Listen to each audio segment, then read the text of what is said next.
Like कहते हैं ना कि हमें स्वर्ग चाहिए पर कोई मरना नहीं चाहता मतलब मेहनत नहीं करना चाहता, स्वर्ग चाहिए पर कोई मरने जैसी मेहनत करो। मुझे महाराणा प्रताप जी के बारे में तब पता चला जब वो सोनी टीवी पे serial I. Why I was not knowing before कि हमारा जन्म ऐसी भूमि पे हुआ है जहां पे महाराणा प्रताप शिवाजी महाराज जन्म ले चुके हैं, हमारे बड़े बड़े ग्रेट लीडर्स। तो इन सारी चीजों को क्यों एजुकेशन में इंक्लूड नहीं किया जाता? बिकॉज हेलो एंड वेलकम दोस्तों to 5 minutes engineering podcast number 21। दोस्तों आज का जो एपिसोड है ना, इसके जो गेस्ट हैं वो बड़े ही खास है, बड़ी स्पेशल है। एक डॉक्टर हैं, एक एजुकेटर है, टीचर है, ट्रेनर है, मेंटर है, स्पीकर है, मोटिवेटर है, एंटरप्रेनर है। दोस्तों एक नाम यहां पे मैं मेंशन करना चाहूंगा, एक ऐसा नाम जिसने करोड़ों की मदद की है, करोड़ों लोगों के काम आया है दोस्तों। और उस नाम का वो जो नाम है वो है स्टडी IQ एजुकेशन। अगर आपका एक गूगल अकाउंट है, आप यूट्यूब पे सर्फिंग करते हो और आपको इस नाम के बारे में पता ना हो, तो मैं ये मान ही नहीं सकता भैया, इस बात को मान ही नहीं सकता, क्योंकि स्टडी IQ एजुकेशन जो ये यूट्यूब चैनल है, इस पे भाई साहब 1 करोड़ से ज्यादा सब्सक्राइबर मौजूद है। इतनी बड़ी कम्युनिटी, इतनी huge community, it's near to impossible. एक education information channel, 1 crore subscriber दोस्तों, कैन यू बिलीव दैट? लेकिन इस इम्पॉसिबल को पॉसिबल करने वाला जो नाम है स्टडी IQ एजुकेशन, इसके को फाउंडर आज हमारे साथ यहाँ पे जुड़ चुके हैं। सो गौरव सर, मैं आपका स्वागत करता हूँ इस पॉडकास्ट पर। Thank you, Sridhar. Thank you for that warm welcome. And I'm very happy to be on your very respected podcast. Thank you sir, thank you. Actually before we start questioning, okay, हम यहाँ पे कुछ सवाल जवाब करें गौरव sir से, इससे पहले मैं एक चीज़ बताना चाहूँगा। जैसे ही गौरव सर यहाँ पे इस मीटिंग में जुड़े, मुझे सबसे पहले तो उनका जो पीछे का बैकग्राउंड है ना, वो थोड़ा सा नकली लगा, क्योंकि आप देख सकते हो यहाँ पे बैकग्राउंड में पीछे जिमिंग भी है और पुस्तकें भी हैं, बुक्स भी है। सो एक परफेक्ट बैलेंस है आपके बॉडी और माइंड के बीच में बनाने के लिए, एक एकदम एग्जैक्ट चीज यहाँ बना के रखी है। और यही पहली चीज मैं यहाँ पे सीख चुका हूँ। अभी तो ऐसी बहुत सारी चीजें जो है हमें इस पॉडकास्ट में गौरव सर के साथ यहाँ पे सीखनी है, तो आप भी तैयार हो जाइए। मैं तो भैया पूरी तैयार हूँ, मैं 1 घंटे से तैयार बैठा हूँ भाई यहाँ पे तो अभी गौरव सर आप तैयार हैं? मैं सवालों की झड़ी शुरू करने वाला हूँ।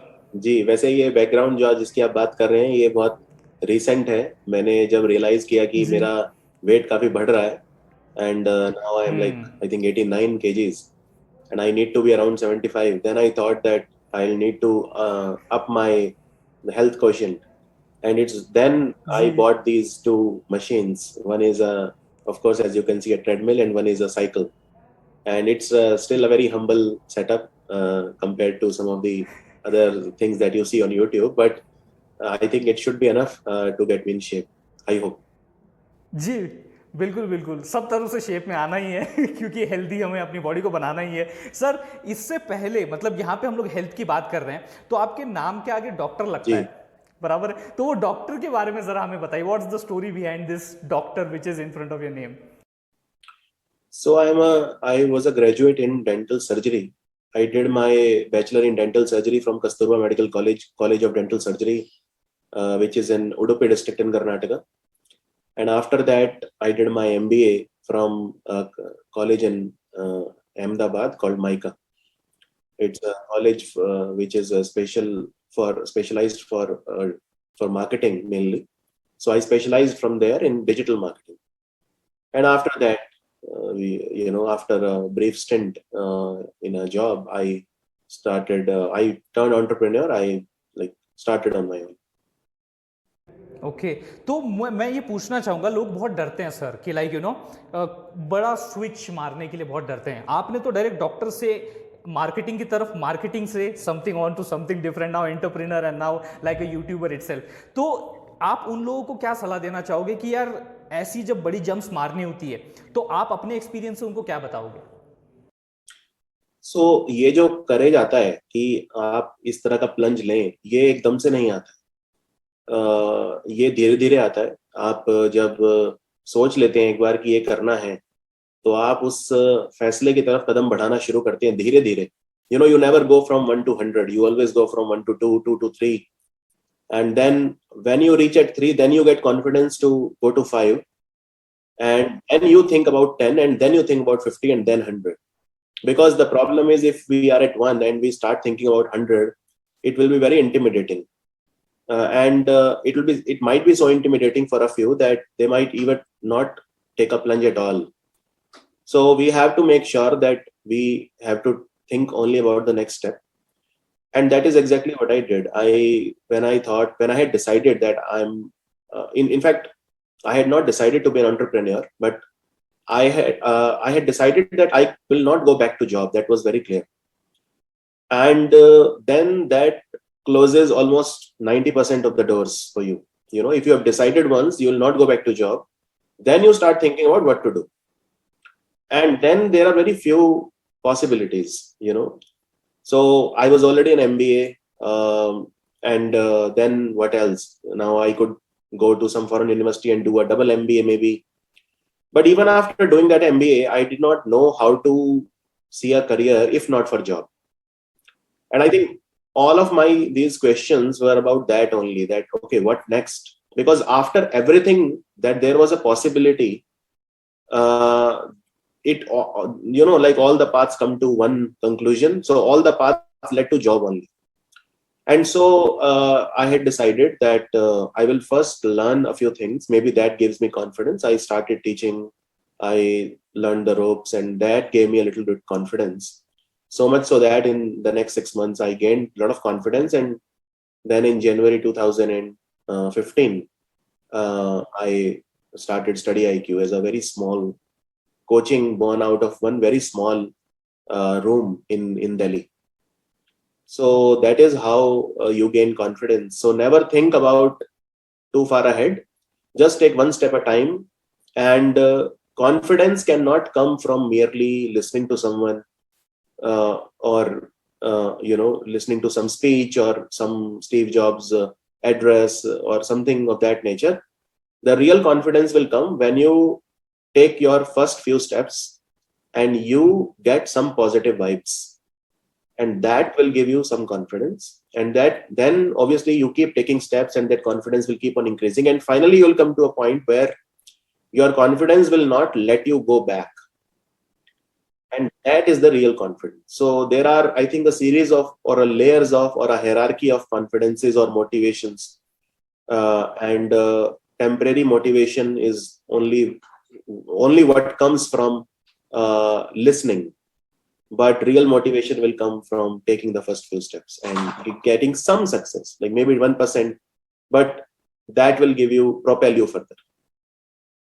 जी जी, अभी ये इतना बढ़िया बताया, मेरे दिमाग में एक देसी एग्जांपल आ रहा था इसी को इलस्ट्रेट करने के लिए। मान लीजिए एक बहुत 100 सीढ़ियाँ बनी हुई है, there are 100 steps and you have to just go down. तो मुझे एक बात बताइए, आप सीधा पहली से 100 पे छलांग मारोगे? अगर मारोगे तो आपका काम हो गया, वहीं पे खत्म, बराबर है। तो you have to go step by step, you will reach safely. With every step you will gain confidence that या I am reaching to ground floor. So that is what is the thing that Gaurav sir has explained. और अब मैं आपसे पूछना चाहूंगा, आपने job का mention किया कि मुझे जॉब करना ही नहीं था। सो ऐसा मतलब क्या हुआ, like you know what were some circumstances that came in front of you जिस वजह से आपने डिसाइड किया कुछ भी हो जाए जॉब तो नहीं करना? ऑनेस्टली मुझे लग नहीं रहा था कि मैं जॉब में एक अच्छा करियर बना सकता हूँ। मैं किसी भी तरह से ये नहीं कह रहा कि जॉब एक अच्छा करियर नहीं है। अब आप देखिए सुंदर पिचाई, सत्या नडेला, ये भी जॉब ही कर रहे हैं। लेकिन मुझे लगता है कि जॉब में जो गेन्स आपको मिलते हैं और जितना हार्डवर्क आप करते हैं वो बहुत डिस्प्रोपोर्शनेट है। अल्टीमेटली मैं ये मानता हूं कि व्यक्ति मेहनत तो कर सकता है, लेकिन मेहनत बहुत लोग बराबर करते हैं, लेकिन रिजल्ट जो मिलता है ना उसका, वो बहुत डिस्प्रोपोर्शनेट होता है। जैसे फॉर एग्जांपल आप देखते हैं, मान लीजिए कोई व्यक्ति एक रिक्शा चला रहा है, वो दिन में 18 घंटे भी रिक्शा चला लेगा तो क्या कमाएगा? मुश्किल से कुछ 100 रुपए, 400, 500, 600, 700। वहीं पे अगर कोई एक इंडस्ट्रियलिस्ट है और वो मेहनत कर रहा है, अगर वो 18 घंटे मेहनत कर लेता है तो वो करोड़ों रुपए कमा सकता है हर रोज।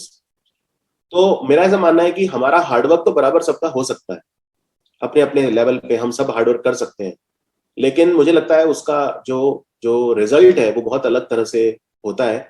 इसलिए हमें ये कोशिश करनी चाहिए कि हम ऐसे लेवल पर जाएं जहां, या ऐसा करियर चुने अगर संभव है, कि जहां पे आपको रिजल्ट्स या गेन ज्यादा मिले।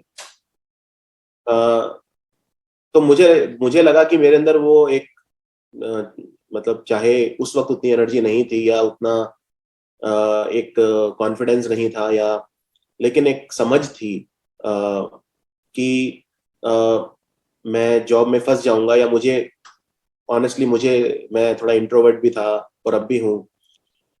मुझे ये लगा कि जॉब में थोड़े जो बहुत ज्यादा तेज तरह के लोग होते हैं शायद वो आगे निकल जाते हैं, या मुझे उस तरह की कुछ ना कुछ, मैं जिस कंपनी में था ऑब्वियसली वहां मुझे बहुत सपोर्ट मिला, मैं उसके बारे में कुछ वो नहीं कहूंगा, लेकिन मुझे अपनी व्यक्तिगत जो क्वालिटीज थी, मुझे लगा कि मैं जॉब में बहुत ज्यादा आगे नहीं जा पाऊंगा। और इसीलिए फिर मैंने जैसे ही मौका मिला मैंने तुरंत रिजाइन कर दिया। कुछ 2-3 महीने ही जॉब किया होगा, और उसके बाद फिर मैं मुंबई में था, इनफैक्ट मुंबई में जॉब करता था, और वहां से फिर मैं अपने होम टाउन आ गया, गुरुग्राम हरियाणा। जी, तो जब आपने सर ये जॉब छोड़ा या फिर जब आप ये जॉब कर रहे थे, ओके, तो तब आपकी फाइनेंशियल सिचुएशन बहुत बेटर थी क्या? अगर नहीं थी तो जब हम लोग जॉब छोड़ने के लिए जाते हैं तो फैमिली, हमारी जो फैमिलीज होती है, इट्स लाइक अरे जॉब क्यों छोड़ रहा है अच्छा खासा, तो क्यों एंटरप्रेन्योर में जा रहा है? So what was the scene around that? देखिए, क्या होता है ना कि कोई मुझसे पूछता है कि हालांकि मैं मेहनत करके यहाँ तक पहुंचा हूँ, लेकिन कोई मुझसे पूछता है कि क्या आप लक का क्या फैक्टर रहा इसमें, थोड़ा बहुत या कुछ भी रहा, तो मैं तो ये कहना चाहूंगा कि जहां हमारा जन्म हुआ है उसी में हम लकी हैं।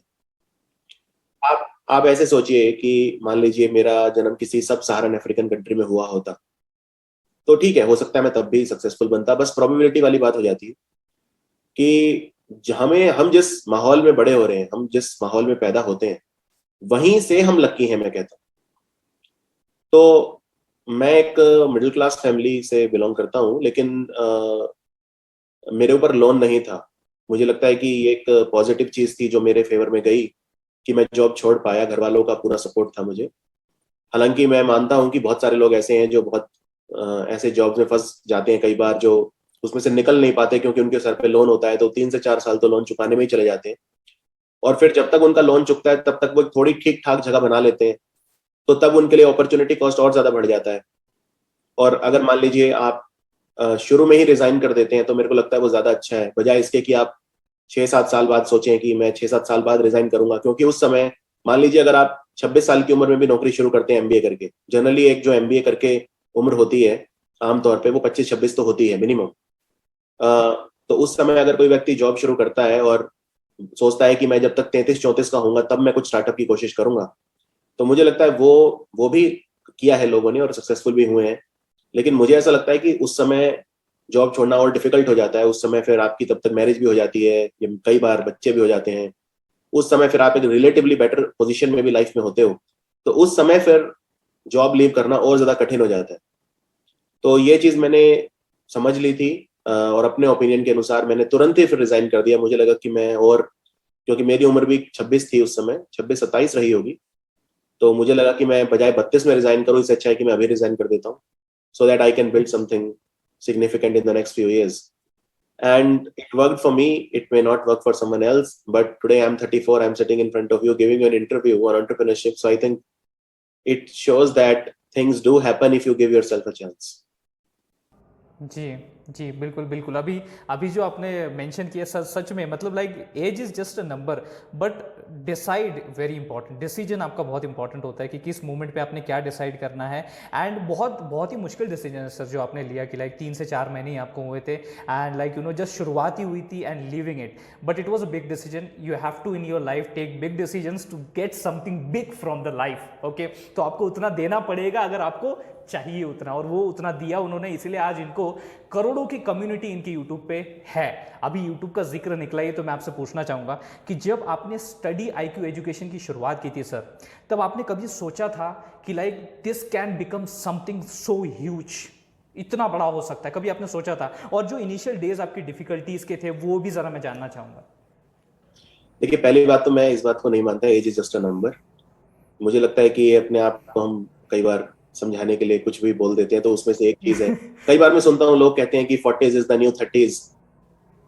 कि कोई कहे कि हाँ। भाई अगर 40s is the new 30s, then 30s is the new 20s, बात तो वही रही। अब जैसे मेरा, ओके। जब 26 का मैं था, जो मेरे अंदर एनर्जी थी, ऑब्वियसली आज भी मैं काफी एनर्जेटिक हूँ, लेकिन मुझे ऑब्वियसली अब शरीर उस तरह से नहीं चलता जब 26 में चलता था। एक समय था जब मैं 12-13 वीडियोस एक साथ रिकॉर्ड कर लेता था। आज मैं, मुझे ब्रेक चाहिए होता है 2-3 के बाद ही। तो मुझे लगता है कि वो एक मैं उस बात को तो बिल्कुल नहीं मानता age is just a number. मुझे लगता है age is a reality and we have to be comfortable with who we are and how we look with age, how we become old with age. तो ये तो वो बात हुई। बाकी जो आपने पूछा कि ये मैंने नहीं सोचा था, ऑब्वियसली नहीं सोचा था, बिकॉज हम ऑनलाइन नहीं थे जब हमने स्टार्ट किया था। It was not a YouTube channel और anything like that. It was just a very conventional coaching in one corner of Delhi. जो एरिया भी सिलेक्ट किया गया था लाजपत नगर इसलिए किया गया था क्योंकि वहां पे बहुत सारे कोचिंग नहीं थे, क्योंकि लाजपत नगर एक पॉश एरिया है बेसिकली। और जो एक गवर्नमेंट जॉब्स की जो हम तैयारी करवाते थे उस समय भी, वो एक बहुत एलीट कम्युनिटी का स्वप्न नहीं होता। लाजपत नगर में तो लोग शॉपिंग के लिए जाते हैं और उस तरह का वो एरिया है, तो हमें लगा यहाँ पे किसी ने भी नहीं खोला तो वहां हम खोलते हैं, क्योंकि वहां भी जरूर ऐसे लोग होंगे। इनफैक्ट लाजपत नगर के आसपास बहुत सारे ऐसे एरियाज हैं जहाँ पे ये लोग रहते हैं, तैयारी करते हैं, लेकिन वहां पे कोई कोचिंग नहीं था। तो हमने बस इस बात के लिए वहां पे खोला था कि वहां पे कोई कोचिंग नहीं था। And we had very limited success. We never went in loss, but we had very limited success. And then we opened another coaching in Patel Nagar. It was a very conventional coaching in one room. जैसे board पे पढ़ाते हैं वैसे हम भी board पे पढ़ाते थे। कोई डिजिटल बोर्ड वगैरह तो तब शायद थे भी नहीं।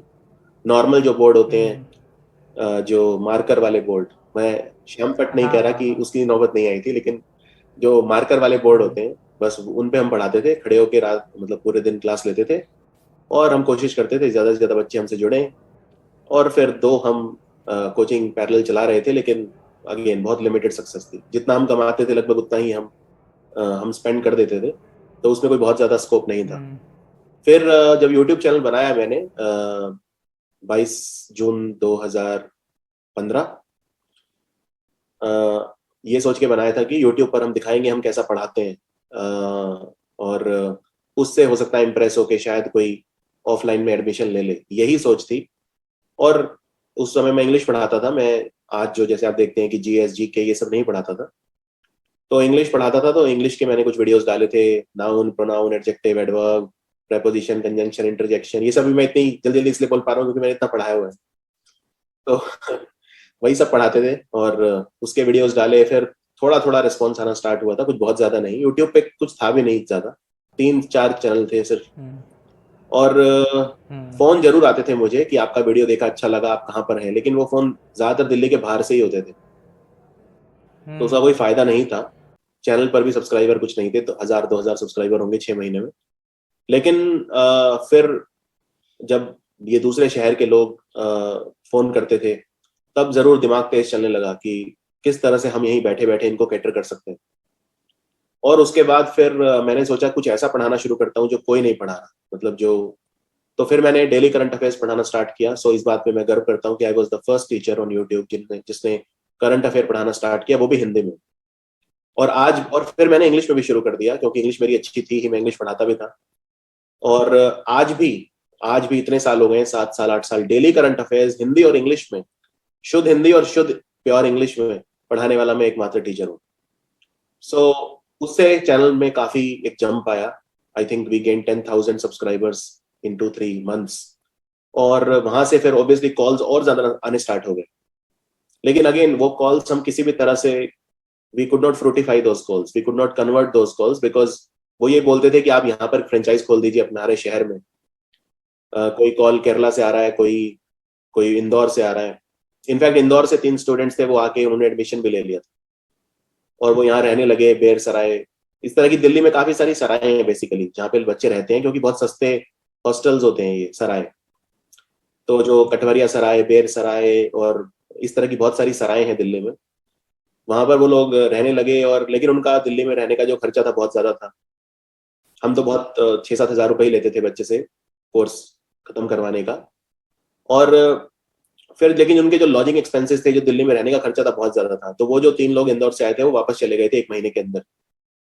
और वहां से फिर और हम दिमाग चला हमारा कि हम क्या करें इनको, मतलब फिर दिमाग में ये आया कि एक काम करते हैं, एक कैमरामैन को बुलाते हैं और इनका जो मतलब जो भी हमारा क्लास है उसको रिकॉर्ड करके इनको दे देते हैं, एक पेन ड्राइव में दे देते हैं। लेकिन फिर दिक्कत ये थी कि पेन ड्राइव में कॉपी हो जाएगा कंटेंट, अल्टीमेटली हमें अगर कंटेंट प्लेयर है तो बहुत जल्दी लीक हो जाएगा, ये हो जाएगा। टॉरेंट वगैरह उस वक्त चलते थे काफी ज्यादा, कि टॉरेंट पे कोई डाल देगा तो वो सारे डर थे। फिर हमने स्पेशल एक कोर्स तैयार करवाया जिसमें उतना ज्यादा आसानी से कॉपी वगैरह होना संभव नहीं था।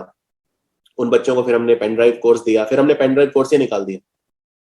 फिर वो पेन ड्राइव कोर्स काफी लोकप्रिय हो गया और फिर हमारा चैनल भी काफी धीरे धीरे ग्रो करने लगा। जब करंट अफेयर्स और ये सब हम पढ़ाने लगे, बहुत तेजी से नाम फैलने लगा।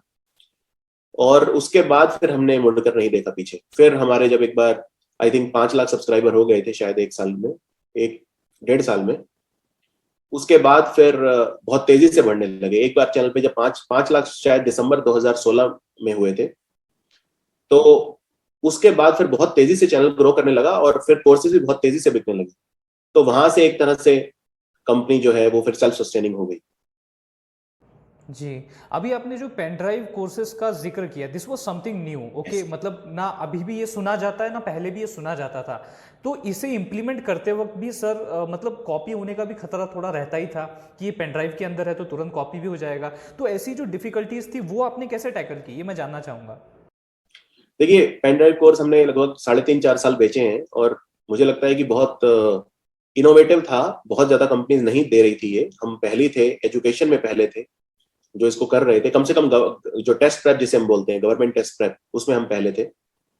उसमें हमने एक कंपनी के साथ मिलकर काम किया। हमने देखा कि किस तरह से कॉपी हो सकती है। अगेन बहुत इसमें ट्रायल एंड एरर होता है। आप अपनी तरफ से बेस्ट प्रोडक्ट देते हैं लेकिन फिर भी कोई ना कोई लीक कर ही लेता है। फिर हमने देखा कि लीक हुआ तो कहाँ से हुआ, किस तरह से हुआ, क्या कमी रह गई। लेकिन एक समय ऐसा आया जब हमें लगा कि पेन ड्राइव कोर्स के थ्रू हम सिर्फ उन लोगों को कैटर कर सकते हैं जिनके पास लैपटॉप है या जिनके पास डेस्कटॉप है। तो वो बहुत छोटी एक मार्केट है ऑब्वियसली। इंडिया में कितने परसेंट लोगों के पास होगा, खास तौर पे वो लोग जो बेरोजगार हैं, जो जो गवर्नमेंट जॉब्स की तैयारी कर रहे हैं। कुछ ही हजार, या ये कहिए कि मुश्किल से 5% के पास भी नहीं होगा लैपटॉप। तो सारा गेम जो था वो मोबाइल पर ही है। उसके बाद फिर हमने पेन ड्राइव कोर्स बंद किया और फिर ऐप लॉन्च की हमने। उसमें काफी समय लग गया क्योंकि ऑब्वियसली हम टेक्नोलॉजिकल बैकग्राउंड से नहीं थे। तो धीरे धीरे उस चीज को भी सीखा, धीरे धीरे। और फिर हमने ऐप लॉन्च किया था 2020 हो गया इसमें, अप्रैल 2020 में हमने ऐप लॉन्च किया। फिर जब ऐप लॉन्च किया तो हमारी रीच और ज्यादा बढ़ गई, हमारा रेवेन्यू भी बहुत ज्यादा बढ़ गया। और recently we have gotten acquired by by another very big company. जी जी जी। अब मैं गौरव सर थोड़ा सा आपको आपके जो स्कूल के दिन थे, जो थोड़े बचपन के दिन थे, उसमें लेके जाना चाहूँगा। और उसमें मैं पूछना चाहूँगा कि आप एज अ स्टूडेंट कैसे थे, कि लाइक हम लोग हमेशा कहते हैं, अपने पेरेंट्स हमेशा कंपैरिजन करते रहते हैं, अरे ये देखो यार शर्मा जी का लड़का कितना बेहतर पढ़ रहा है, कितने 90% ला रहा है। तो आप किस कैटेगरी में बैठते थे, 90 वाली, 80 वाली, 60-70, कौन सी वाली में? मैं एक अच्छा स्टूडेंट था, टॉपर तो नहीं था लेकिन अच्छा था। टॉपर में नहीं था। और मुझे लगता है कि ये जैसे कहते हैं ना कि आज आप जीवन में जो भी हैं वो अपने, इट्स अ डोमिनो इफेक्ट। कहते हैं डोमिनो इफेक्ट का अगर एक बेस्ट एग्जांपल है तो वो है कि लाइफ में आप जो भी अब तक बने हैं वो अपने पूरे जीवन के एक्सपीरियंसेस से बने। तो वो एक बहुत अच्छी चीज, पॉजिटिव चीज थी मेरे लिए कि एक औसत से मैं अच्छा था लेकिन मैं टॉपर नहीं था। मेहनत मैं करता था नो डाउट, लेकिन कभी भी उस लेवल पर नहीं था। लेकिन आज मुझे लगता है वो चीज़ बहुत अच्छी प्रूव होती है क्योंकि मैं समझ पाता हूँ कि एक जो औसत बच्चा होता है उसको क्या चाहिए या उसके क्या पेन पॉइंट्स होते हैं। इनफैक्ट कई लोग मुझसे पूछते हैं कि एक अच्छा टीचर बनने के लिए क्या आपको बहुत स्मार्ट होना चाहिए। तो मैं उनको यही कहता हूँ कि अगर आप देखें, बहुत ही जो बेस्ट टीचर्स रहे हैं या जो हैं, वो कोई बहुत टैलेंटेड नहीं रहे या बहुत ज्यादा ऐसे नहीं रहे कि हमेशा से ही टॉपर थ्रू आउट या इस तरह के नहीं रहे। और वो बहुत पॉजिटिव चीज है क्योंकि अगर कोई टीचर इतना ब्रिलियंट रहा होगा अपने करिकुलम में हमेशा से, तो वो समझ ही नहीं पाएगा कि एक एक जो एक औसत बच्चा जो होता है उसको क्या चाहिए या जो कमजोर बच्चा होता है उसे क्या चाहिए। तो उस कैटेगरी में मैं था कि जहां से मैं ऊपर भी जा सकता था, यानी मैं हार्ड वर्क करता तो और इंटेलिजेंट होता, जैसे एक औसत कोई भी एक औसत बच्चा होता है। तो लेकिन पढ़ाई पर फोकस था हमारा, काफी ज्यादा था। और पेरेंट्स की तरफ से भी काफी पुश रहता था।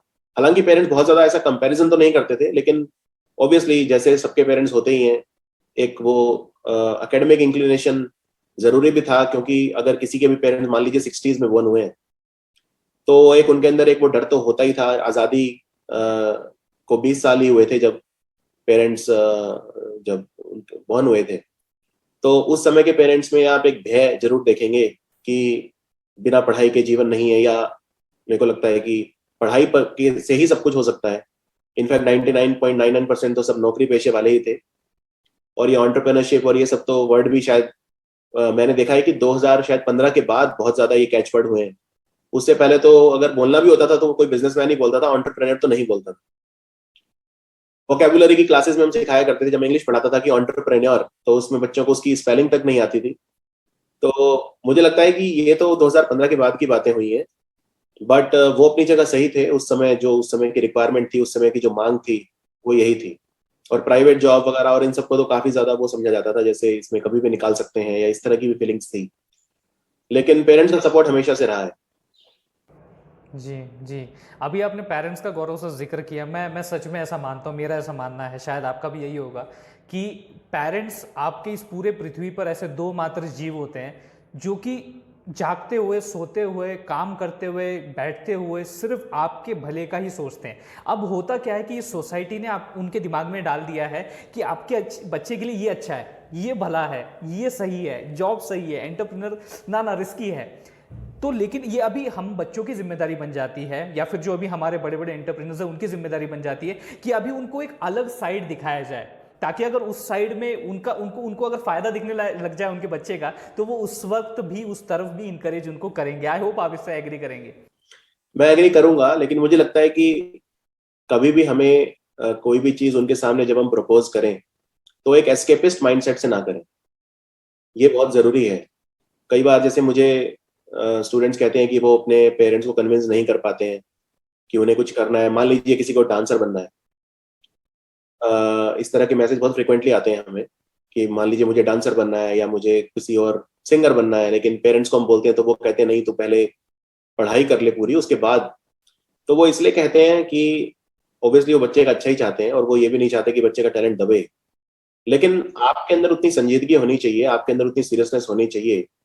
मेरे को लगता है जिस तरह से आप कहते हैं वो बहुत मैटर करता है। उनको दिखना चाहिए आपके व्यवहार में, आपके जिस तरह से आपका जो टोन एंड टेनर है, आपका जो उठने बैठने का तरीका है, आपकी जो सिंसेरिटी है, उसमें दिखना चाहिए वो। तभी उन्हें एक लगेगा कि हाँ, ये इसमें भी करियर बना सकता है। क्योंकि ऑब्वियसली अगर आप देखें कि आप कोई भी ऐसा फील्ड चुनते हैं अगर जो जिसमें कुछ अलग है, डिफरेंट है, तो उसमें फिर फेलियर के चांस बहुत ज्यादा होते हैं। जैसे आप देखते हैं आज सिंगिंग में कितना कंपटीशन है। ऑब्वियसली अब हम तो एक इंडियन आइडल को देखते हैं, लेकिन उसके पीछे मेरे ख्याल से 1 लाख लोग ऑडिशन देते होंगे। और वो बन भी जाता है जो वो भी व्यक्ति फिर गायब भी नजर आता है 2 साल में। तो मुझे, या फिर मान लीजिए हैंडीक्राफ्ट का क्षेत्र है। मान लीजिए कोई लड़की कहती है अपने माता पिता को कि मुझे हैंडीक्राफ्ट में आगे जाना है। अब आप देख ही रहे हैं जो हैंडीक्राफ्ट में लोग हैं उनका क्या हाल है। अभी सरकार को ये हुनर हाट और ये बहुत सारे ये जो शोज हैं या ये जो कॉन्फ्रेंस हैं या जो मेले हैं, ये आयोजित करने पड़ते हैं कि उनका सामान बिके या उनको प्रोत्साहन दिया जाए, उनको सब्सिडी दी जाए, उनको फाइनेंशियल असिस्टेंस दी जाए। अब मैं गवर्नमेंट स्कीम्स पढ़ाता हूँ तो मुझे पता है कि ऑलमोस्ट हर राज्य वो योजनाएं चलाता है बुनकरों के लिए, वीवर्स के लिए, हैंडीक्राफ्ट वालों के लिए, शिल्पकारों के लिए, वास्तुकारों के लिए, इन सब के लिए। तब जाके वो अपना सस्टेन कर पाते हैं। तो अगर अब कोई बच्चा होगा, उसे एक आसान एक एक्सक्यूज नहीं मिलना चाहिए कि चलो मैं ये बोल के माँ बाप को पढ़ाई से बच जाऊंगा कि मेरे को देखो हैंडीक्राफ्ट बनाने हैं या मुझे खेल कूद में आगे जाना है।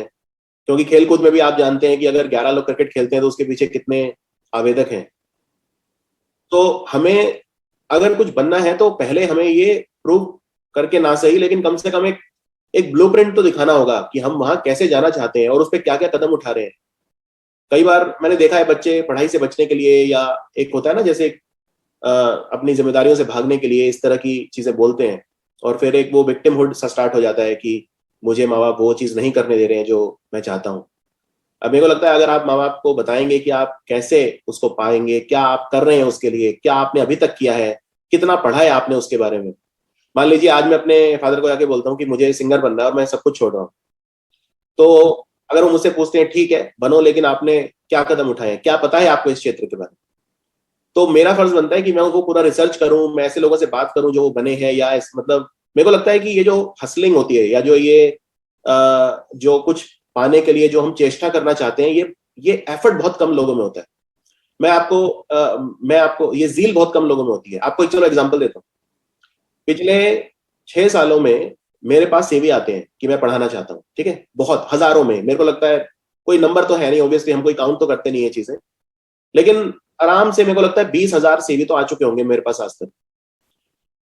ठीक है, हमारे क्योंकि पोर्टल है हमारी वेबसाइट पर जहाँ पे बहुत हिट्स हैं, तो वहां पे अप्लाई करते हैं लोग जॉब्स के लिए। 20,000 में से आई थिंक टीचिंग के लिए होंगे कम से कम 5,000 जो आवेदन होते हैं। अब कोई भी बड़ी आसानी से मेल कर सकता है, I want to be a teacher. ठीक है, मेल को बताओ क्या, इस तरह से। उसके बाद जब भी हमने भेजा है लिख कर कि ठीक है, आप जो है अपना एक वीडियो बना के हमें भेजिए, हम देखना चाहते हैं कि आप कैसा पढ़ाते हैं, आप विश्वास नहीं करेंगे 90% लोग रिप्लाई नहीं करते हैं उसके बाद। मतलब वो बस ये चाहते हैं कि हम बस वो भेज दें कुछ और हमको वो चीज मिल जाए। और इसी से पता चलता है कि लोग कितना कम एफर्ट करना चाहते हैं। मतलब अभी बड़ा इंटरेस्टिंग है, अभी एक व्यक्ति हैं जो टेलीविजन प्रेजेंटर हैं, इटालियन हैं वो। उनसे किसी ने पूछा था कि आप ये टीवी पे आके कैसे बैठ जाते हैं, टीवी पे आप आते हैं, टीवी पे आप अपना ओपिनियन रखते हैं चीजों के ऊपर, तो ये एक कैसे कर पाते हैं आप ये, मतलब कैसे हम भी करना चाहते हैं, हर आदमी टीवी पे आके बैठना चाहता है और ज्ञान देना चाहता है सबको। तो उसने बताया कि 4 साल उसने अखबारों में फ्री कॉलम्स लिखे हैं इटली में, जो वहां पे ला कैरेरा स्पोर्ट या डेला कैरेरा स्पोर्ट, ये सब जो न्यूज़पेपर्स हैं, इसमें 4 साल फ्री कॉलम्स लिखे हैं उन्होंने। उससे वो उन्होंने नाम बनाया धीरे धीरे। फिर वहां पे जो बहुत ही छोटे लोकल जो चैनल्स हैं, ईएसपीएन तो बहुत बाद में आया है, उन पर उन्होंने अपना 2-3 साल बिताए, वहां पे नाम कमाया, वो कमाया, फिर धीरे धीरे अपग्रेड होके वो यहाँ तक पहुंचे। अब हम वो 8-9 साल की जो स्ट्रगल उन्होंने करी है, जो बहुत ही गहन स्ट्रगल है, वो नहीं करना चाहते। और हम सीधा आके टीवी पे बैठना चाहते हैं कि हमसे कोई हमारा ओपिनियन पूछे और हम फिर अपनी नॉलेज दें। तो ये मैं आपको एक छोटा सा एग्जांपल बता रहा हूँ कि जो हसलिंग होती है वो सबके लिए नहीं होती। हर व्यक्ति सक्सेसफुल बनना चाहता है, हर व्यक्ति अमीर बनना चाहता है, हर व्यक्ति पैसा कमाना चाहता है, हर व्यक्ति जीवन में बहुत आगे जाना चाहता है, लेकिन हर व्यक्ति हार्डवर्क नहीं करना चाहता। आप रॉक स्टार तो बनना चाहते हैं, लेकिन रॉक स्टार बनने के लिए आपको जो वाद्य यंत्र सीखना पड़ेगा, म्यूजिकल इंस्ट्रूमेंट, वो मेहनत आप नहीं करना चाहते सालों की। तो यही देखा है मैंने ज्यादातर लोगों में, हर आदमी सक्सेसफुल तो बनना चाहता है, लेकिन जो मेहनत करने की जो एक जील है, मेहनत करने की जो एक एक तपस्या होती है, हमारी जो लाइफ है वो कितनी भी चेंज क्यों ना हो जाए, हमारा जीवन कितना भी चेंज हो जाए, हम आधुनिकता की तरफ बढ़ रहे हैं, हम मॉडर्नाइजेशन की तरफ बढ़ रहे हैं, तो लेकिन एज ओल्ड हार्डवर्क वही रहता है। आज भी चीजें वही हैं, कंसेप्ट वही रहेंगे, आज से 50 साल बाद भी वही रहेंगे। बिना हार्डवर्क किए नहीं जा पाएंगे आप आगे, आज से 50 साल बाद भी, चाहे दुनिया कितनी भी चेंज हो जाए। तो वो मुझे लगता है, इनफैक्ट वो जो 10% टीचर वीडियो बना के भेजते हैं, राइट, और अगर हम उनको बोले फिर कि भाई इस वीडियो में आपकी वॉइस अच्छी नहीं है, ये मतलब अल्टीमेटली अगर आप अप्लाई कर रहे हैं, you have to give your best effort, right. तो अगर कोई मुझे रिप्लाई करता है कि सर ये तो चलो ऐसे ही बना दिया था, लेकिन जब मैं पढ़ाना शुरू करूंगा तो बहुत अच्छा पढ़ाऊंगा, देन आई से नहीं, आप पहले अपना बेस्ट मुझे बना के दिखाइए कि आप वो कर सकते हैं। तो उसमें से 10 में से फिर वो और 10 मतलब 90% यानी सिर्फ 1% बच जाते हैं जो वास्तव में उस वीडियो को इंप्रूव करके वापस भेजते हैं। बाकी ये सोचते हैं कि नहीं, एक वीडियो उन्होंने बना के भेज दिया, वही उन्होंने इतना हार्डवर्क कर लिया कि वो अब उसी में ही उनका एक एंटाइटलमेंट बन गया। आपको ये समझना पड़ेगा कि कुछ भी एंटाइटलमेंट नहीं है। मैंने भी फ्री में पढ़ाया है लगभग 1 साल, और उसके बाद 2 साल मैंने होम ट्यूशन लेके सर्वाइव किया है। जब मैंने बताया, जब हम कोचिंग चला रहे थे लाजपत नगर में, पटेल नगर, दिल्ली में, तो कुछ भी हम नहीं कमाते थे, जितना हम कमाते थे लगभग उतना ही हम स्पेंड करते थे।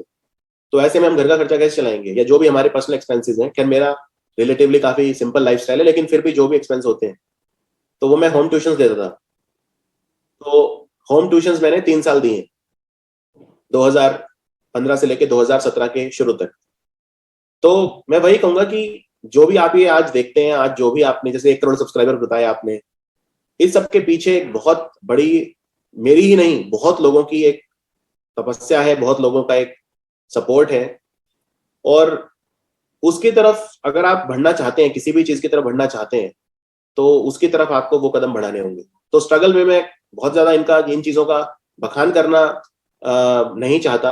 ऑब्वियसली सबके स्ट्रगल्स होते हैं, सबके एक अपने वो होते हैं, मेरे भी हैं और बहुत ज्यादा हैं, लेकिन when you finally achieve your goal then it's all worth it. In fact मैं तो ये कहूंगा कि आजकल तो एक चीज और अच्छी है कि इंडिया में थोड़ी समझ आ रही है मतलब कि कोई कंपनी अगर फेल हो जाती है तो उसको नेगेटिव नहीं लिया जाता। अभी एक एजुकेशन कंपनी फेल हो गई थी पीछे, 2 हफ्ते पहले की बात है, पूरे लिंक्डइन पे छाया हुआ था वो मामला। उसमें मैं नहीं जाऊंगा कि वो फेल क्यों हुई, कैसे हुई या वो सब, लेकिन मैंने देखा कि लोग एक पॉजिटिव तरीके से उसको ले रहे थे कि हाँ उसमें जो एम्प्लॉयज हैं हम उनको ले लेते हैं, हमारी कंपनी में वो आवेदन कर सकते हैं। इस तरह के मैं पोस्ट देख रहा था।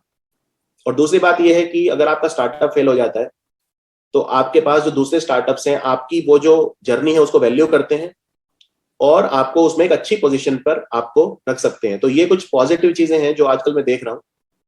बट आज भी स्टार्टअप बहुत ज्यादा नॉन ग्लैमरस लाइफ है, जो बाहर से दिखती है आपको वो नहीं है। कोई भी स्टार्टअप है, कोई भी छोटा स्टार्टअप बड़ा स्टार्टअप, आप वो समझते होंगे वो चीज की जो बाहर से दिखता है वो बिल्कुल नहीं है स्टार्टअप वैसा।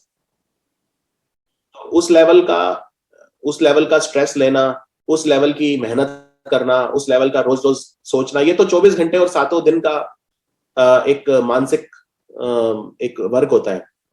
इसमें कोई सैटरडे संडे नहीं है, इसमें कोई किसी तरह की कंफर्ट नहीं है।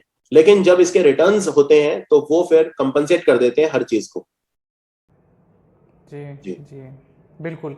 अभी ये जो पिछले 15-20 मिनट में गौरव सर ने बताया है, इसने मुझे एक अलग ही इंसाइट दी है कि लाइक एक नज़रिया कहते हैं हम इसे दे दिया कि लोगों को चाहिए, लाइक कहते हैं ना कि हमें स्वर्ग चाहिए पर कोई मरना नहीं चाहता मतलब मेहनत नहीं करना चाहता, स्वर्ग चाहिए पर कोई मरने जैसी मेहनत करो क्योंकि वो काम आपका है। ओके, तभी आप अपने पेरेंट्स हो सके। जैसे कि अभी आप अगर कहीं अप्लाई करते हैं, जैसे कि गौरव सर ने एग्जांपल दिया, आपका डेडिकेशन दिख के आता है आपके काम में, आपकी जिद, आपका जज्बा जो है वो दिख के आता है, आपकी जो डिटेलिंग है वो दिख के आती है, आपका जो एक रिसर्च है वो दिख के आता है। अगर आप मेहनत नहीं करेंगे भाई अपने लिए तो कौन करेगा, मुझे बताइए। सही बात है ना। और यही चीज़ बड़ी डिटेल में गौरव सर ने यहाँ पे आज मुझे बताई, हम सभी के साथ यहाँ पे शेयर की है। गौरव सर, एक और सवाल मेरे दिमाग में आ रहा है कि लाइक जो करंट अफेयर्स की आपने बात की कि इससे पहले कोई यूट्यूब पे करंट अफेयर्स के बारे में बात नहीं कर रहा था। जैसे आपने कहा आप भी एक लाइक पहले डॉक्टर थे, फिर मार्केटिंग में आए, लेकिन फिर एकदम से एक करंट अफेयर्स का मामला कैसे शुरू हुआ, ये मैं जानना चाहता हूँ। देखिए, जब मैं स्कूल से ही मेरे को बहुत शौक था कि दुनिया में क्या हो रहा है। और इवन मेरे कॉलेज में, आप जानते हैं मेडिकल की पढ़ाई में अपनी ही पढ़ाई इतनी होती है कि दूसरी चीजों के लिए तो समय बिल्कुल ही नहीं मिलता। लेकिन मेरे बैच में जो लोग हैं वो भी काफी हैरान होते थे कि मैं, मतलब मान लीजिए कि मैं अपनी, मेरा एग्जाम है सर्जरी का, लेकिन मैं अमेरिका में जो चुनाव है राष्ट्रपति के, उनकी डिबेट देख रहा हूँ। CNN पे डिबेट देख रहा हूँ मैं कि राष्ट्रपति अमेरिका का कौन बनेगा। वहां पे जो कॉकस होते हैं, आयोवा कॉकस, और मतलब जो चुनाव के पहले की प्रक्रिया होती है, उसके बाद जो ये सब पे देख रहा हूँ, तो लोग बहुत हैरान होते थे। लेकिन ये बस एक इंटरेस्ट था, जैसे मैंने बताया कि पैशन एक था। और आज भी जैसे कंपनी अब काफी बड़ी है, काफी हमारे पास फ्रीडम है हर तरह की, लेकिन मैं खुद ही पढ़ाता हूँ। जो करंट अफेयर्स हैं वो मैं खुद ही पढ़ाता हूँ आज भी।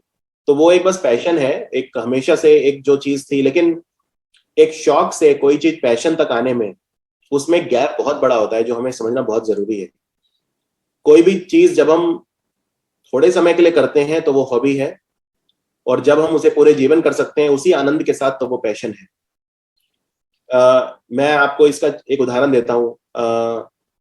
आपने कुछ भी काम किया मान लीजिए, ठीक है, और अ, आपको वो अच्छा लगा, ठीक है, तो वो आपका पैशन नहीं है, वो बस एक ज्यादा से ज्यादा एक हॉबी हो सकती है। लेकिन उसमें उसको पैशन तक कैसे पता करेंगे कि वो आपका पैशन है? वो पैशन ऐसे पता चलेगा कि आप उसको, शुरू में जब चीज अच्छी लगती है सब, फिर एक प्लेट्यू आ जाता है, फिर डिक्लाइन होनी स्टार्ट हो जाती है। तो पैशन वो है कि जब उसमें वो जो प्लेट्यू वाला फेज है या जो डिक्लाइन वाला फेज है वो ना आए, हर रोज उसी क्षमता के साथ आप उसे करें। हर रोज जब सुबह आप उठें तो लगे कि यही करना है, और उसमें आप थके नहीं। इनफैक्ट एक एक एक लेखक हैं, काफी जाने माने नाम है इंटरनेट पर, नवल रविकांत। आपने अगर उनका पॉडकास्ट सुना हो, तो वो एक बड़ी अच्छी बात कहते हैं कि पैशन वो है जो दूसरों के लिए कठिन है लेकिन आपके लिए आसान है। जैसे अब फॉर एग्जाम्पल, जो काम मैं कर रहा हूं, मैं अगर देखता हूं कि, कई बार देखता हूं मैं कि दूसरे लोग अगर उसे करेंगे तो तुरंत थक जाएंगे। वो आधा घंटा 1 घंटे से ज्यादा नहीं कर पाएंगे उसे। लेकिन अगर मैं मान लीजिए अभी परसों की बात है, मैंने, क्योंकि अब तेलंगाना में अभी 90,000 नौकरियां निकली हैं, तो तेलंगाना के बच्चों के मैसेज आए कि सर तेलंगाना के करंट अफेयर पढ़ा दीजिए 1 साल के। तो मैं बैठा सुबह और रात तक बैठ के बस तेलंगाना के जो पिछले 14 महीनों के न्यूज़पेपर्स थे, 14 महीनों के जो वेबसाइट पे जो कंटेंट था, न्यूज थी, सबको मैंने देखा। हजारों न्यूज देखी, उसमें से जो काम की थी सिर्फ 150 वो निकाली और पढ़ाई। और ये इतना आनंद, मतलब एक इतना ज्यादा एक आनंद इसमें मुझे मिला, इतनी खुशी, इतना एक कि बना ही मैं यही करने के लिए हूं। एक इनफैक्ट मैं तो यहां तक कहूंगा कि आप मान लीजिए कुछ चीज ए करते हैं, बी करते हैं, सी करते हैं, कई चीजें हम करते हैं लाइफ में, right? Ultimately your job chooses you, you don't choose your job. अगर आप अगर आज मैं कुछ अपने आप को इमेजिन ही नहीं कर सकता कि मैं इसके अलावा कुछ और कर रहा होता और मैं उसमें खुश होता, तो वो चीज उस पॉइंट पे जब आप आ जाते हैं तो बस वहीं रुक जाना ठीक है। उसके बाद फिर अगर आप और ज्यादा सोचें कि नहीं क्या करना है क्या करना है, उसमें कोई फायदा नहीं। एक ऐसी चीज जो आपको आनंद दे, जो आपको एक नेचुरली आए, जिसमें आप थके बिना, जो उसमें फिर आप पैसा और ये सब मत सोचिए। मैंने भी कभी नहीं सोचा था। इनफैक्ट जब ऑफलाइन में थे तो यही सोच के खुश हो जाते थे कि चलिए इस महीने 20 बच्चे आ गए, 25 बच्चे आ गए, खर्चा निकल गया। आपको एक सर्टेन क्रिटिकल मास चाहिए होता है बच्चों का, तभी आपका खर्चा निकलेगा। आप रेंट भी दे रहे हैं, आपने जगह हायर करी है, आप आपने रिसेप्शनिस्ट भी रखे हैं, आप एसी का खर्चा भी दे रहे हैं, जो भी एक ट्रेडिशनल बिजनेस होता है। तो उसमें आपका एक सर्टेन क्रिटिकल बच्चे आ जाए, उसी में ही खुशी मिल जाती थी कि चलो 25 बच्चे आ गए इस महीने, चलो। तो हमारा तो सोचना यही था कि चलो 25 से किसी दिन 50 होंगे, 50 से किसी दिन 100 होंगे। जब 100 होंगे तब हम थोड़ा बहुत घर में पैसा देना स्टार्ट कर देंगे। तो कभी भी ये सोच के तो आगे बढ़े ही नहीं थे कि ये होगा या 1 करोड़ लोग जुड़ जाएंगे, या ये सब तो बहुत वैसी बातें हैं। लेकिन मुझे लगता है कि जैसा मैंने बताया, 1 से 2, 2 से 3, 3 से 4, और फिर कॉन्फिडेंस आ जाता है कि नहीं अब तो कुछ फिर बड़ा करना है। जैसे आप देखेंगे कि मान लीजिए चलिए कोई एंटरप्रेन्योर है और उसको एक छोटी मोटी कोई कंपनी से एग्जिट मिल जाता है, तो उसका माइंडसेट क्या होता है? क्या उसका माइंडसेट अब ये होता है कि नहीं मुझे अगला स्टार्टअप करना है, वो भी ऐसे ही छोटा मोटा कंजर्वेटिव तरीके से? वो नहीं, वो कहता है नहीं यार अब मेरे अपनी फ्यूचर सिक्योरिटी हो गई, अब तो कुछ बड़ा करूंगा। लेकिन अगर आप उसी से पूछें पहले स्टार्टअप से पहले कि उसे क्या करना है, तब शायद हो सकता है वो सोच उस तरह की ना हो कि नहीं मुझे तो अब यूनिकॉर्न बनना है या मुझे तो बड़ा बनना है। तो अगला स्टेप जो है that is the most crucial. जी गौरव सर, अभी आपने एक बताया कि एक पॉइंट तक हम आ जाते हैं कि जहाँ पे वी फील कि हम इस चीज़ को करने के लिए बने हैं, वी आर लाइक सेटिस्फाइड, हम इसको रात दिन कर सकते हैं। तो मैं आपसे यही जानना चाहूँगा कि लाइक आजकल स्टूडेंट्स बड़े कंफ्यूज्ड होते हैं। ओके, वो एक कहते हैं कि हमें हमारे जीवन का अगर मकसद मिल जाए, कि एक ऐसा काम मिल जाए कि उसमें लाइक हम बड़े सेटिस्फाइड है, खुश हैं उस काम को करते हैं, भले ही पैसे कमा रहे हैं बट खुश है। तो उस पर्टिकुलर पॉइंट तक पहुँचने के लिए आपकी क्या सलाह होगी आजकल के यूथ को? मैं क्वेश्चन बहुत अच्छे से समझ नहीं पाया हूँ, एक बार आप अगर इसे सिंप्लीफाई कर दें। जी जी, तो मतलब मेरा क्वेश्चन पूछने का मतलब ये था कि लाइक कि अगर आपको उस पर्टिकुलर काम तक पहुंचना है जिसमें आपको मजा आता है, तो from this confused state till this particular specific state तक पहुंचने का जो रास्ता है वो आप बताना चाहोगे? मतलब आपका क्वेश्चन सिंप्लीफाई अगर मैं करूं तो आप यही पूछ रहे हैं how to find your passion. Exactly exactly. देखिए, अगेन मैंने जैसा कहा, पैशन तो एक बहुत बड़ा वर्ड हुआ। पहले तो आप ये नोट डाउन करिए एक पेपर के ऊपर कि आप क्या क्या कर सकते हैं, क्या क्या करना चाहते हैं। उसमें से फिर विकल्प देखने शुरू करिए कि क्या आपके जिस भी आप माहौल में हैं अभी, जिस भी सराउंडिंग में है, जो भी आपकी रियलिटीज हैं लाइफ की, उनमें क्या पॉसिबल है। ये भी बहुत बड़ी बात है। एक कहीं ना कहीं एक मैं ये नहीं कह रहा कि बिल्कुल ही प्रैग्मेटिज्म नहीं होना चाहिए। कई बार ये माना जाता है कि एंटरप्रेन्योर्स तो बिल्कुल रैशनल नहीं होते, ऐसा नहीं है। लेकिन ये सच है कि कुछ हमारी रियलिटीज ऐसी होती हैं कि जिसमें हम बहुत सारे काम ऐसे हैं जो नहीं कर सकते। जैसे अब मुझे याद है कि मेरे को एक समय फाउंटेन पेन एक्सपर्ट बनने का बहुत शौक था। फाउंटेन पेन होते हैं, मैं उनको कलेक्ट भी करता था। इवन मैं बहुत ऑब्वियसली मैं कुछ बहुत ज्यादा अर्निंग तो नहीं करता था, लेकिन जैसे तैसे पैसे जोड़कर हजारों रुपए के जो महंगे पेन्स होते हैं वो मैं खरीदता था। जैसे जापान में कंपनी है सेलर, फाउंटेन पेन की, अगर आपने सुना हो तो सेलर कंपनी के पेन मुझे बहुत पसंद थे। लेकिन उसको अब कैरियर कैसे बनाएं? एक फाउंटेन पेन इकट्ठा करने का शौक, फाउंटेन पेन से लिखने का शौक, जो ये महंगी इंक्स होती हैं इनको इकट्ठा करने का शौक, इनको स्टडी करने का शौक, फाउंटेन पेन के जो निब होते हैं उनको, उनके बारे में रातों रात पढ़ते रहना, एक जुनून सा हो जाना। एक दुनिया की हर पेन कंपनी के बारे में पता था एक समय। और वो पहले धीरे धीरे क्यूरियोसिटी बढ़ती गई। पहले तो ये सोचते थे कि ये जो मॉन्ट ब्लांक, इसे मॉन्ट ब्लैंक बोलते हैं या मो ब्लांक वैसे बोलते हैं बाहर, जर्मनी के जो पेन होते हैं फाउंटेन पेन, कि वो जो है वो इतने महंगे क्यों हैं, या नामिकी है या पायलट है जापान के, वो इतने महंगे क्यों हैं, कार्टियर के भी कुछ आते हैं, या ये सब इतने। फिर वहां से क्यूरियोसिटी बढ़ती गई। तो मैं आपको बस ये बता रहा हूँ कि कई बार हम हॉबी को प्रैग्मेटिज्म में जब तोलेंगे तो वहां से फिर विकल्प कम होने स्टार्ट हो जाएंगे। एक व्यक्ति को 200 300 400 हॉबी हो सकती हैं, इट्स ओके। ज्यादातर लोगों को 3 या 4 से ज्यादा हॉबी नहीं होती। उन 3 4 में से या 5 में से आपको पहले ये देखना है कि क्या इनमें करियर संभव भी है, क्या हम जिस उसमें रहते हैं क्या उसमें वो संभव है, और संभव है अगर तो क्या क्या अपॉर्चुनिटीज हैं। फिर जो अपॉर्चुनिटीज है उनको लिखिए, फिर उनमें देखिए उन अपॉर्चुनिटीज में आप क्या कर सकते हैं। क्या आपके पास पैसा लगाने को है? अगर नहीं है तो फिर कोई बात नहीं, तो आप जॉब के रास्ते से भी जा सकते हैं कि चलो पहले थोड़ा पैसा इकट्ठा कर लें। तो जब ये सारी रियलिटीज हर व्यक्ति के लिए अलग अलग होती है, इसीलिए इसमें कोई वन साइज फिट ऑल नहीं। तो यही पैशन के लिए भी अप्लाई होता है कि सबका जो पैशन को ढूंढने का तरीका है वो बहुत अलग अलग हो सकता है। एक व्यक्ति जो मुझे आज सुन रहा है, कोई मान लीजिए विलेज में रहता है, जिसने जीवन में कुछ करा ही नहीं है, कोई एक्सपोजर ही नहीं है, कोई हॉबीज क्या कुछ है ही नहीं वहां पर, तो उसके लिए फिर पैशन ढूंढना और डिफिकल्ट होगा, बजाय उसके कि जिस जो शहर में रहता है, मॉडर्न स्कूल में पढ़ा है, जो एक जिसने कम से कम 100 चीजें ट्राई की हुई हैं, उसने बंजी जंपिंग भी ट्राई की हुई है। अब जिसने जिसने कभी समुद्र नहीं देखा जीवन में, उसके लिए फिर एक करियर सोचना कि मैं स्नॉर्कलिंग में या बंजी जंपिंग में करियर बनाऊंगा, या एक एडवेंचर स्पोर्ट्स में करियर बनाऊंगा, या मैं फॉर एग्जांपल मैं किसी बड़े होटल में अगर मैं एक सिर्फ, जैसे बहुत सारे लोग होते हैं ना ये जो असिस्ट करते हैं कि स्नॉर्कलिंग के वक्त, या जो ये फिटनेस ट्रेनर या इस तरह के करियर हैं, जो व्यक्ति समुद्र ही नहीं देखा जिसने, वो ये करियर कैसे एनविसेज कर सकता है? तो इसमें हमें यही कोशिश करनी चाहिए, हम समय कम से कम वेस्ट करें और ज्यादा से ज्यादा एक्सपीरियंसेस लेने की कोशिश करें। उससे क्या होगा, हमारा जो हॉबीज का दायरा है या वो चीजें जो हम सच में एंजॉय करते हैं वो बहुत सारी हो जाएंगी। और जब वो बहुत सारी हो जाएंगी, वहां से फिर जब फनल ही आपका बड़ा होगा, तभी फिर नैरो करते करते आपके पास विकल्प ज्यादा होंगे। अगर आपके पास मान लीजिए हॉबीज या शौक ही 2 3 हैं और आप सोचें कि उनमें कुछ करियर बनाए, तो वो फिर फनल इतना छोटा है कि उसमें से फिर फिल्टर भी करके भी कुछ रिजल्ट आएगा, इसकी पॉसिबिलिटी थोड़ी कम हो जाएगी।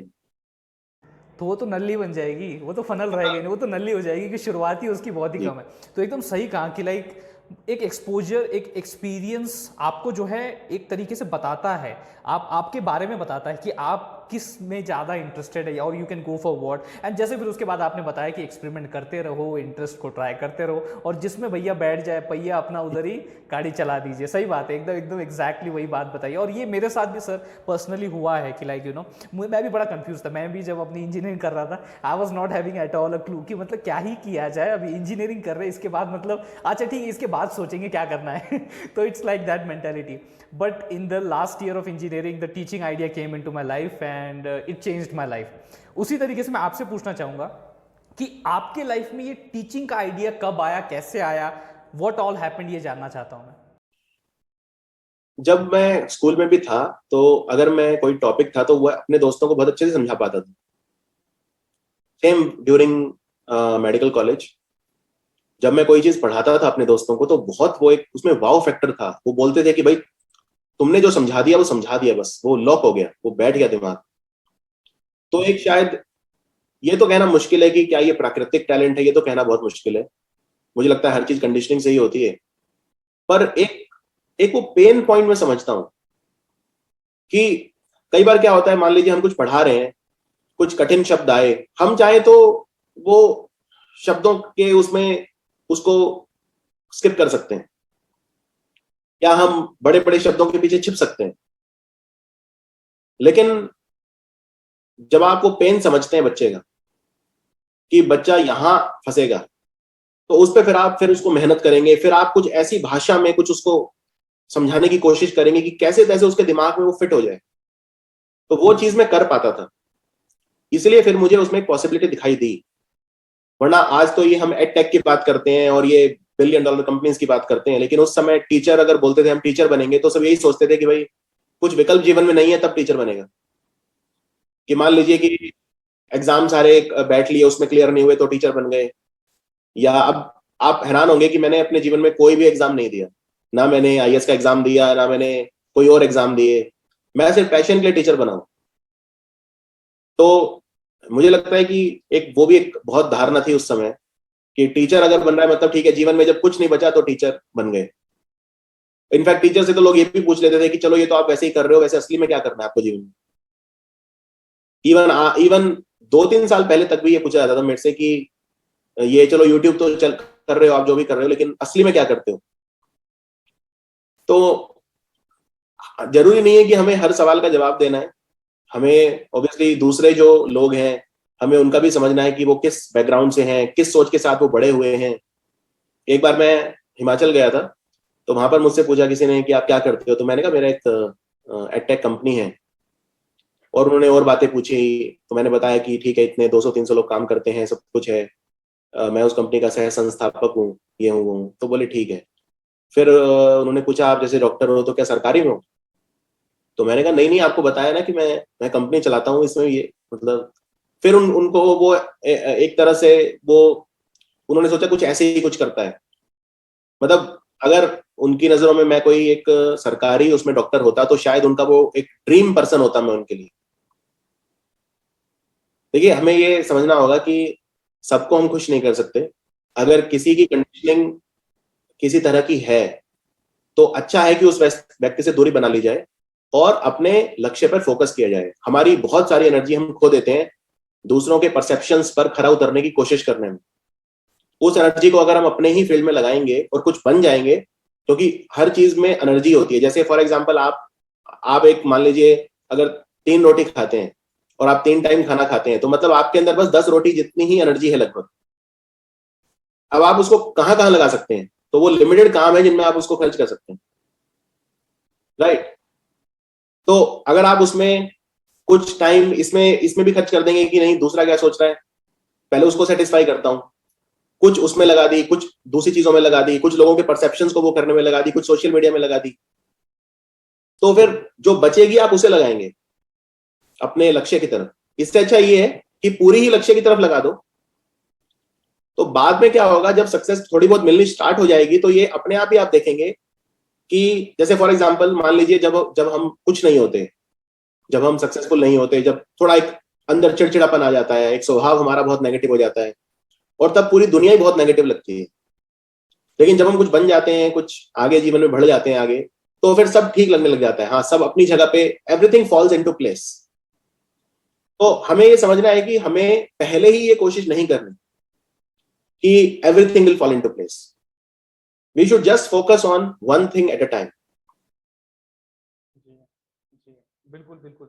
अगर कोई आपके काम को नहीं समझ रहा, आप तो समझ रहे हो ना जी। भाई, अपने काम को आप तो समझ रहे हो ना, तो चलो भाई उसी पे लग पड़ो। ये जो रोटी वाला एग्जांपल दिया है ना, ये मेरे दिमाग में बैठ गया। वैसे तो सर ऐसे ही एग्जांपल जो है, रिलेटेबल एग्जांपल मैं अपने कंप्यूटर सेशंस में देता रहता हूँ, इसलिए एकदम क्लिक कर गया मुझे वो। And it was so relatable. Like you no, मैं सच में सर मतलब कई बार ना सोचता हूँ कि आजकल मैं गेमर बिल्कुल नहीं, मतलब मैं गेमिंग पर्सन बिल्कुल नहीं हूँ, पर आजकल के यूथ को देखता हूँ कि गेमिंग पे रहते हैं। अरे मेरे पास इतनी एनर्जी है अभी, ठीक है, अब इतनी एनर्जी मेरे को ये काम करना है, ये करना है, इसको यहाँ पे ये ट्रेजर यहाँ से उठाना है। भाई तो भाई तेरे अंदर भी उतनी एनर्जी है, सारे इंपॉर्टेंट काम को पहले अंजाम दिए ना भाई मेरे। ये मैं बहुत लोगों के साथ शेयर करता हूँ। आज आप इस आपकी इस पॉडकास्ट के जरिए मैं लाइक यू नो ये सभी को बताना चाहता हूँ कि आपकी एनर्जी लिमिटेड है, उसको उन चीजों पे लगाइए जो आपके लिए बहुत ज्यादा प्रायोरिटी रखते हैं, आपके लिए बहुत ज्यादा महत्व रखते हैं।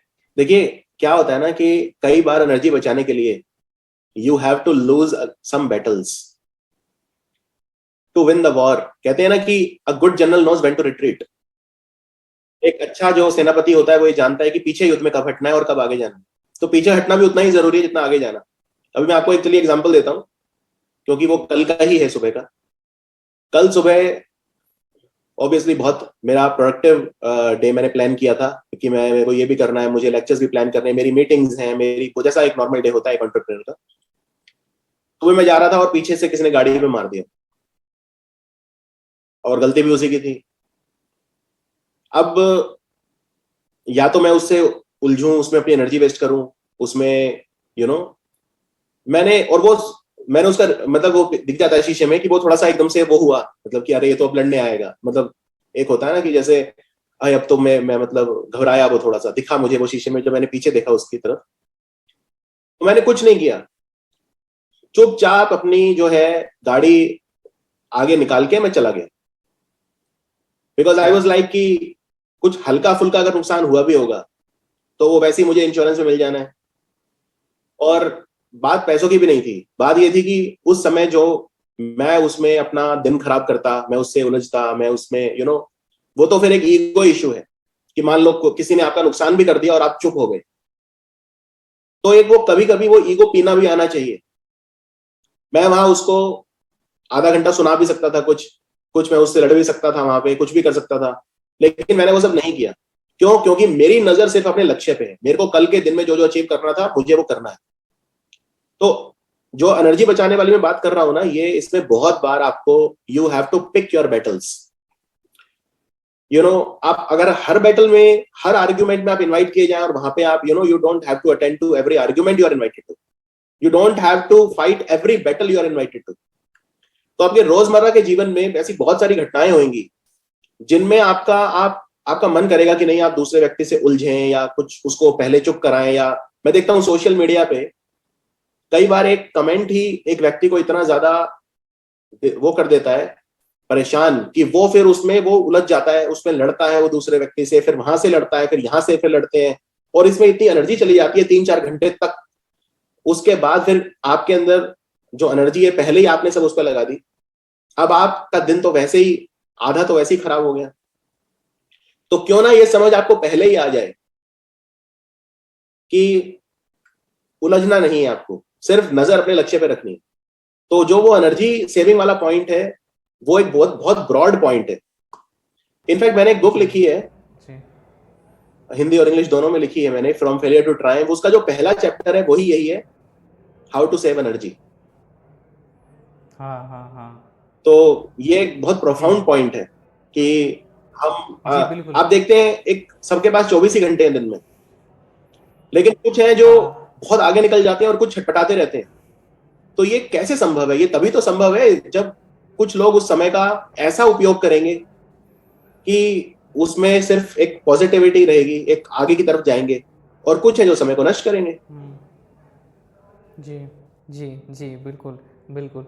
एक एकदम सही पॉइंट इसको एक्सटेंड करते हुए उन्होंने बताया कि भाई अपनी ज़िंदगी में बहुत लोग आएंगे, बहुत ऐसे इवेंट्स होंगे, हर एक चीज़ को कितना इंपॉर्टेंस देना है वो आपको पता होना चाहिए, किसी तरीके से कितना एनर्जी किस पे लगाना है। ये क्षमता, ये अकल जब आ जाती है ना, तो एक सफलता का रास्ता ना बिना चश्मा लगाए दिखने लगता है, चाहे आपका नंबर कितना भी बड़ा हो, बट दिखने लगता है भाई अपने को, और वो अपन उसके ऊपर चल देते हैं। सर, इस पॉडकास्ट का जो कि अभी तक बड़ा ही अमेजिंग चल रहा है, उसका एक आखिरी सवाल मैं आपके सामने रखना चाहूँगा। देखिए एक एजुकेशन सिस्टम से जुड़ा हुआ सवाल है मेरा कि सर आपके हिसाब से हमारा जो करंट इंडियन एजुकेशन सिस्टम है उसके अंदर क्या और इम्प्रूवमेंट्स या अपडेट्स की ज़रूरत है? बहुत ज़्यादा ज़रूरत है, मतलब ये चाहिए ही। ऐसी कुछ चीज़ें आप हमारे साथ, हमारे ऑडियंस के साथ शेयर करना चाहेंगे? असल में क्या है ना कि जब आबादी इतनी ज्यादा होती है तो यही एजुकेशन सिस्टम काम कर सकता है।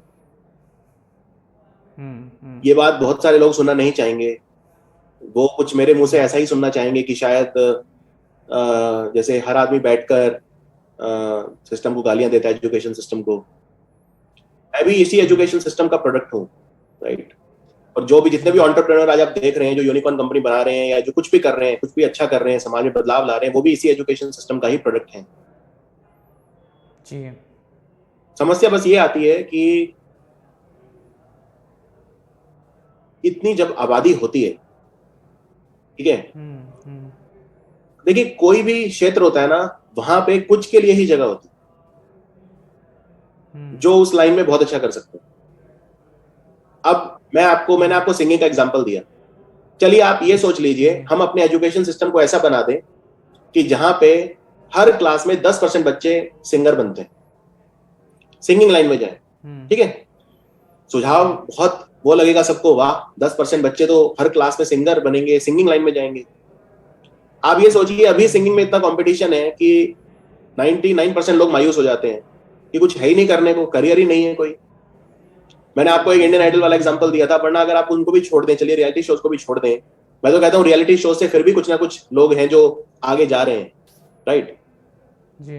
जिनको पहले मौके नहीं मिल रहे थे, इससे कुछ ना कुछ पैरेलल अपॉर्चुनिटीज खुल रही हैं। तो आप अगर 10% बच्चे इंडिया में सिंगिंग लाइन में जाते हैं या म्यूजिक में जाते हैं, डांस में जाते हैं, यानी करोड़ों की हम बात कर रहे हैं।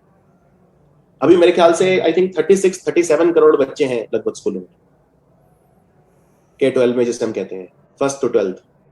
जी। तो क्या हमारे पास उनको एब्जॉर्ब करने के लिए फिर एवेन्यूज हैं आगे? क्या हम जैसे चलिए हम कहते हैं कि हमें स्पेस साइंटिस्ट बनाने हैं, ठीक है, सुझाव बहुत अच्छा है, पर इसरो की कैपेसिटी कितनी है, इस पे भी थोड़ा विचार करना होगा कि भाई इसरो कितने स्पेस साइंटिस्ट को एब्जॉर्ब कर सकता है। समझ रहे हैं मैं क्या कहना चाह रहा हूं? कि बिल्कुल बिल्कुल, हाँ। अल्टीमेटली आज मान लीजिए टीसीएस है या विप्रो है या इतनी सारी आईटी कंपनीज हैं, वो लाखों इंजीनियर्स को एब्जॉर्ब करती हैं।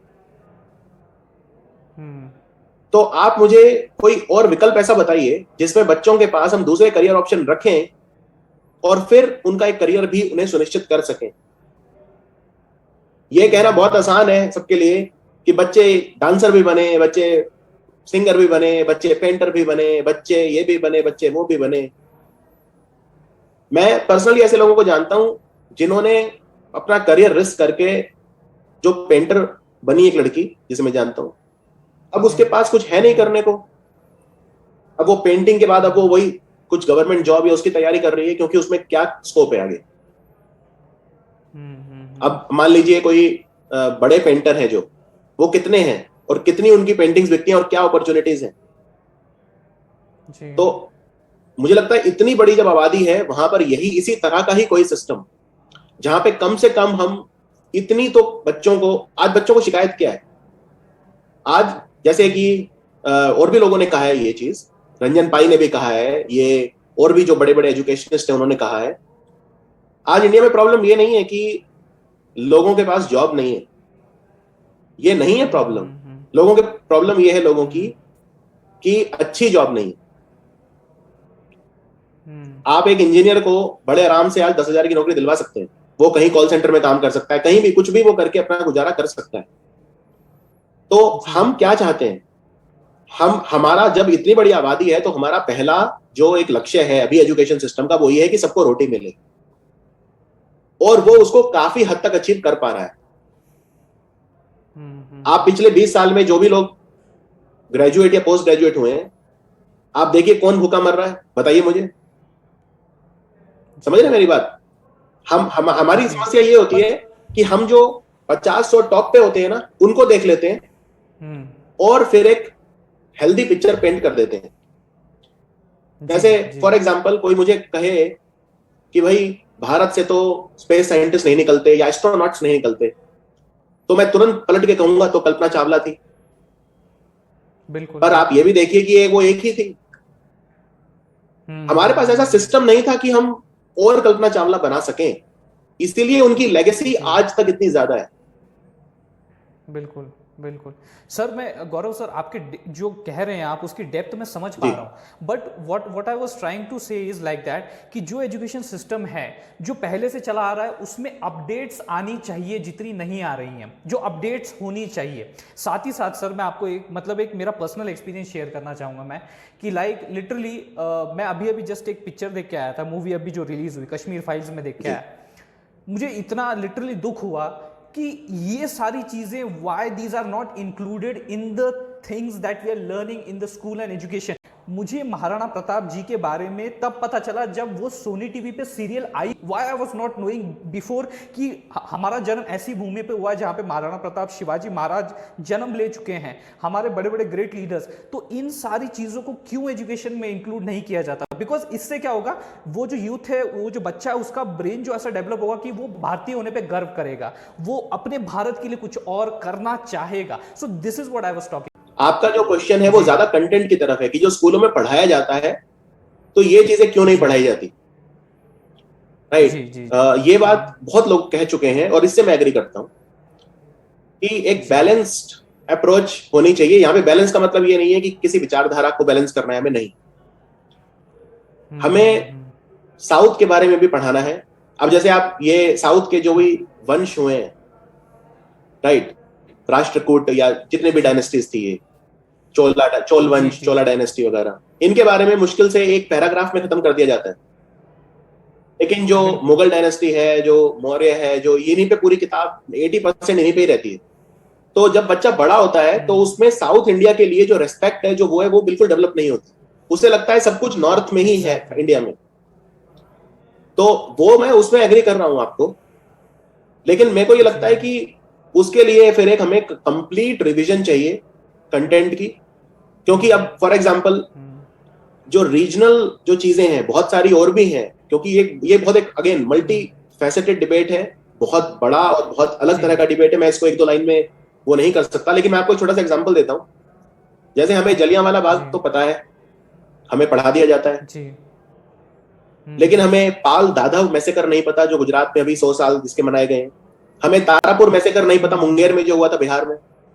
तो जलियांवाला बाग से भी ज्यादा मैं कहूंगा कई मैसेकर तो ऐसे थे जो, तो जलियांवाला बाग ही क्यों इतना ज्यादा पढ़ाया जाता है, ये सवाल आना चाहिए हमारे दिमाग में। अब मैं तो क्योंकि जीके का टीचर हूँ, जीएस एक्सपर्ट हूँ, तो मुझे तो ये सब मैसेकर पता है और भी मैं बहुत बता सकता हूँ। और मेरी समस्या ये है कि हाँ, इतना टाइम अब अहोम किंगडम हमें क्यों नहीं पढ़ाया जाता?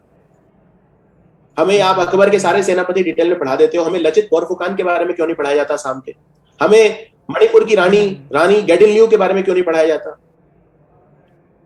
तो ये तो सवाल है, मैं मानता हूं, लेकिन इसके लिए ये तो कंटेंट इशू है और ये मुझे लगता है इसमें अब एक इसकी जरूर रिवीजन होनी चाहिए। हालांकि मैं ये मानता हूं कि इसके लिए फिर आपको थोड़ा सा जो नॉर्थ वाला कंटेंट है वो भी कम करना पड़ेगा, क्योंकि एक जो फीडबैक जो कंसिस्टेंट है हर बच्चे का वो ये है कि वो ओवरवर्क्ड है सिलेबस से। जब हम भी पढ़ते थे तो हमें यही लगता था कि सिलेबस तो नेवर एंडिंग है और बड़ी मुश्किल से हम उसको समेट पाते थे, राइट? तो अगर आपने मान लीजिए ये सब भी अब जोड़ दिया तो आप उसको कंटेंट को डबल ट्रिपल कर रहे हैं, 4 गुना कर रहे हैं, तो क्या वो बच्चे हमारे आज के ले पाएंगे? जबकि आज तो हम बात इस बारे में कर रहे हैं कि नहीं, हम तो बच्चों का जो बोझ है कम करें, बच्चों का मानसिक तनाव कम कर रहे हैं। हमारी सरकार इस तरह की योजनाएं ला रही है जहां पे मार्क्स की वैल्यू पहले से कम रहे। तो ऐसे में न्यू एजुकेशन पॉलिसी अब आ रही है जिसका ड्राफ्ट तैयार हो चुका है, जो अब बहुत जल्दी लागू होने वाली। ऐसे में क्या हम बच्चों का 4 गुना सिलेबस कर दें, 5 गुना कर दें? क्या उसमें बच्चे ज्यादा अच्छा उसको वो करेंगे? तो ये सब चीजें देखनी होंगी, इनका जवाब समय के साथ मिलेगा। बट एटलीस्ट अब इसमें बातें हो रही हैं, इस बारे में कोशिश हो रही है, वो भी एक अच्छी बात है। जी, सबसे बड़ी बात है कि चलो इसके बारे में कम से कम बातें तो शुरू हो गई हैं, चेंजेस की ओर कुछ कदम, जैसे कि अभी हमने बात कर रहे थे कि you have to step by step you have to think, तो कम से कम चलना तो शुरू हो गया है। आगे फ्यूचर में दौड़ेंगे, ज़रूर दौड़ेंगे। और इसी इंटेंशन के साथ मैं बेसिकली इसी सवाल के साथ मैं इस पॉडकास्ट का संपन्न जो है एक तरीके से एंड करना चाहूँगा। और जाने से पहले गौरव सर, मैं आपका तहे दिल से शुक्रिया करना चाहूँगा, कहना चाहूँगा बहुत बड़ा थैंक यू कि आपने अपने बिजी शेड्यूल में से टाइम निकाला और आप यहाँ पे आए और आपने ऐसी बातें शेयर की हैं कि मतलब मज़ा आ गया, मुझे बहुत कुछ सीखने को मिला। एंड आई होप दोस्तों same is delivered to you. Thank you Gaurav sir. Thank you Shridhar, and I hope that it reaches to masses, and I hope that they see some merit in my learnings which have been gained through very hard experience, something that I have learned the hard way. Thank you. जी, thank you.